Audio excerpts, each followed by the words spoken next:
chemise blanche, à Dennis Priestley, chemise bleue.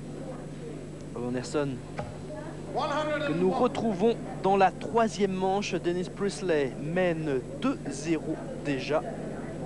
Anderson qui vient de réaliser 101 points.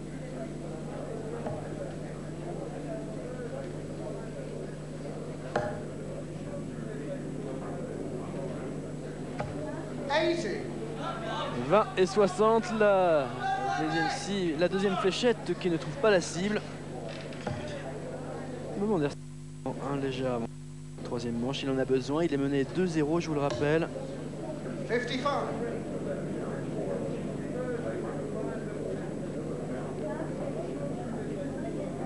Dennis Priestley qui a eu beaucoup de mal à se qualifier pour les quarts de finale, puisque ce n'est que sur le score de 4-3 qu'il a battu Wally Fiard. Puis finalement, après ça s'est quand même mieux passé face à James Harvey. 85. Il a battu 6-2. Donc Priestley a un léger avantage. 20 pour Bob Anderson, 40. Et 80. Pour un total de 120.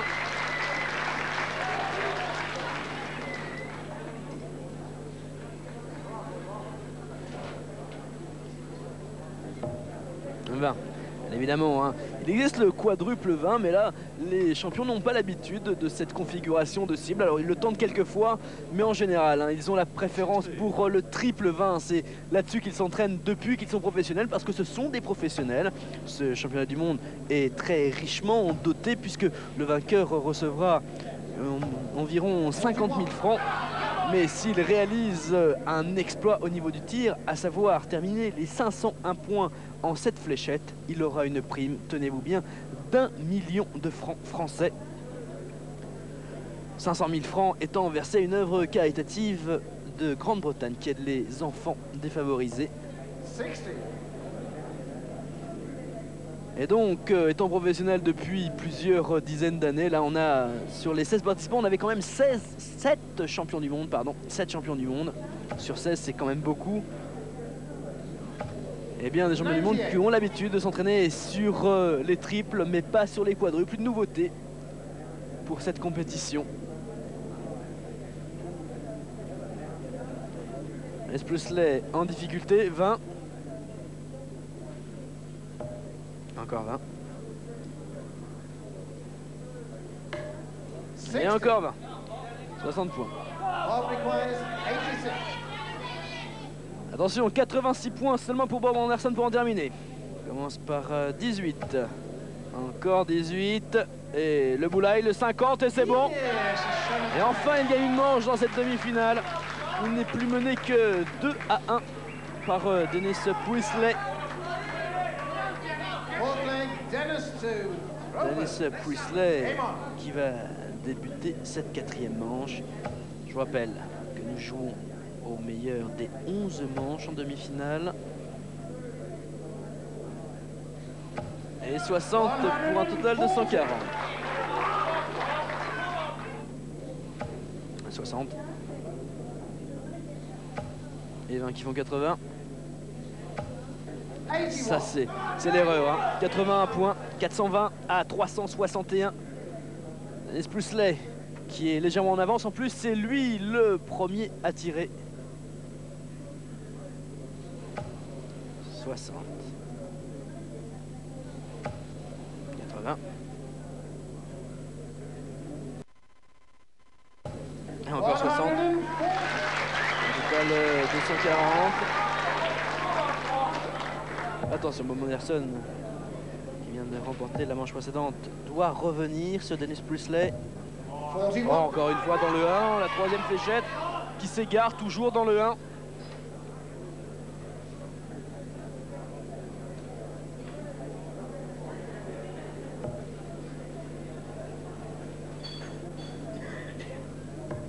Bon bah ça fait du bruit, hein. 80 points d'un coup, ça fait 100. On est dans le 5 en revanche. 105. Il ne lui manquera que 116 points pour en terminer. Il peut, en une seule volée, marquer 116 points. 5 en revanche, Bob Anderson, il a beaucoup de mal, lui. Encore 5. il faut se reconcentrer absolument. Il regarde exactement où étaient placées ses fléchettes. 30. Et 20, total de 30. Attention, il manque 116 points à Dennis Priestley. 240 points maximum peuvent être inscrits par volet de 3 fléchettes. 60. Il manque 56 points. Attention, il manque 36 points, le double 18. Et c'est bon. Dennis Priestley qui remporte donc cette 4e manche. Il lui permet de mener 3-1. Et là, nous retrouvons les deux joueurs, Dennis Priestley, chemise bleue, et Bob Anderson dans la 7e manche. Dennis Priestley mène 4-2. Et c'est Bob Anderson qui est le premier tireur. Avec 160 points pour cette première volée. Bob Anderson qui vient de remporter la manche précédente. Dennis Priestley qui impressionne quand même beaucoup. Il commet très peu d'erreurs depuis le début de cette rencontre. 120. Une avec quand même 20.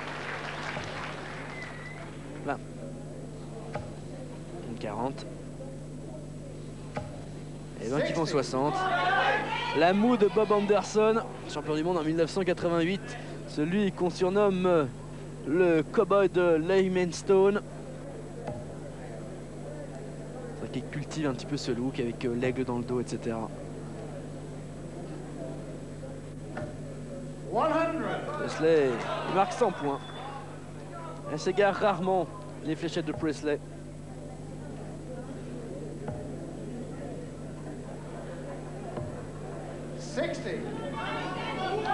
60 points seulement pour Bob Anderson.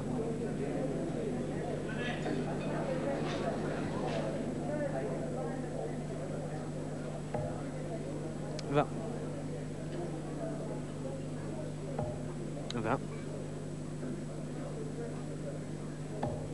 Et encore 20. 60. Bon, ça remet les deux hommes exactement à égalité.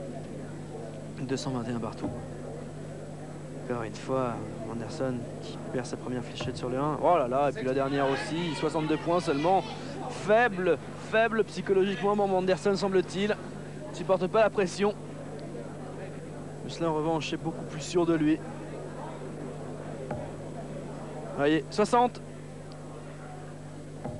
Et 60 qui font 120. Et 20 qui font 140. Il va manquer 81 points seulement à Dennis Priestley sur la prochaine volée. Il ne manque que 159, je vous le rappelle, à Bob Anderson. Mais c'est possible, 159 points en une volée. Il doit saisir sa chance. Et ben c'est bien, ça 80. Ça c'est le triple 13-39. Il manque 40 points. Oh là là, le double 20 qui est raté de très peu alors que ça lui permettait de remporter cette 7e manche et revenir à 4-3. Il manque 81 points à Dennis Priestley. C'est pas terminé. Dennis Priestley peut lui aussi connaître un passage à vide.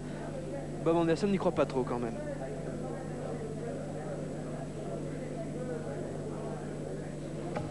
C'est dans le 15 ça. Le 16, il lui manque que 50 points, le bullseye. Le centre de la cible. Et c'est bon. Oula, Dennis Priestley qui s'envole littéralement.